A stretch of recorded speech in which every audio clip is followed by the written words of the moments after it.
আজকাল কিন্তু সবাই খুব স্বাস্থ্য সচেতন।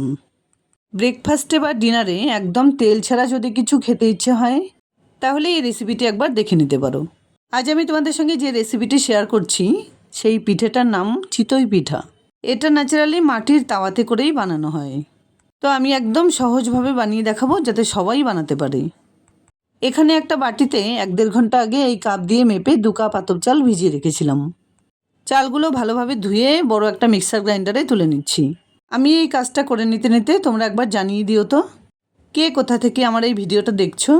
সমস্ত চালগুলো জল ছেঁকে তুলে নেবার পর এর মধ্যে দিয়ে দিলাম 1/2 চা চামচ নুন, আর এরই সঙ্গে সেই কাপ দিয়ে মেপে 1/2 কাপ পরিমাণ জল দিয়ে দিলাম।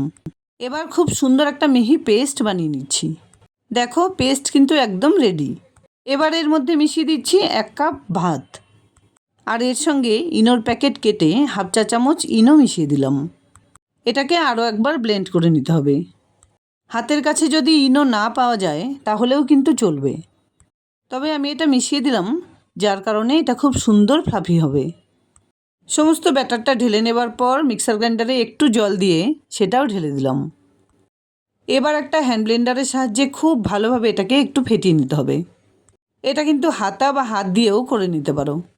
ঠিক করে দেখে নাও ব্যাটারের কনসিস্টেন্সিটা ঠিক এরকম হবে।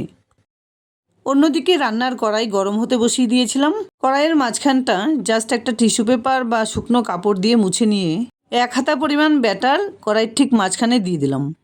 এবার একটা এয়ারটাইট ঢাকনা দিয়ে 1 থেকে 1.5 মিনিট লো হিটে এটাকে ভেজে নিতে হবে। দেখো একটা ফুলকো ফুলকো চিতই পিঠে একদম রেডি। ঠিক একইভাবে একটু সময় নিয়ে টিস্যু পেপার দিয়ে আবার কড়াইটা মুছে নিয়ে 1/2 হাতা ব্যাটার এর মধ্যে দিয়ে দিলাম। এটাকে আমরা ছোটোবেলায় সাদা পিঠা বলতাম। এর নাম কিন্তু অরিজিনালি চিতই পিঠা। এটা দুধে জাল করেও খেতে পারো, তাছাড়া নলেন গুড়ের রসের সঙ্গেও খেতে খুব ভালো লাগে। তাছাড়াও চিকেন কষা বা আলুর দম বা যে কোনো ওই জাতীয় তরকারি দিয়ে খেতেও খুব ভালো লাগে। ব্যাটার থেকে যে কয়টা সম্ভব পিঠে ভেজে নেওয়া যায় আমি একটু সময় নিয়ে ভেজে নিচ্ছি। প্রত্যেকটা পিঠে বাইরে থেকে যেমন সুন্দরভাবে ভাজা হয়েছে আর ভেতরটাও তেমনি নরম আর তুলতুলে হয়েছে। প্রত্যেকটা পিঠে খুব সুন্দরভাবে তৈরি হয়েছে। আর একটা জিনিস অবশ্যই লক্ষ্য করেছো, আমি কিন্তু এখানে কোনো রকম তেল ব্যবহার করিনি। সত্যি আমি নিজে বানিয়েই অবাক হয়ে গেছি যে এত সুন্দর কী করে হতে পারে। রেসিপিটি বানানোর সময় আমি যে সমস্ত টিপসগুলো তোমাদের সঙ্গে শেয়ার করেছি অবশ্যই বানানোর সময় সেটা খেয়াল করবে। যাই হোক, আমি আগে থেকে বানানো লাল লাল ঝাল চাটনির সঙ্গে এটা পরিবেশন করলাম। তোমরা তোমাদের ইচ্ছে মতো জিনিস দিয়েও খেতে পারো। রেসিপিটি বানানোর প্রসেসটা ভালো লাগলে লাইক শেয়ার কমেন্টস করতে ভুলবে না প্লিজ। আর এরকম নিত্য নতুন রান্নার আপডেট পাওয়ার জন্য প্লিজ চ্যানেলটাকে সাবস্ক্রাইব করে পাশে থাকা বেল আইকনটা অলে করে দিও।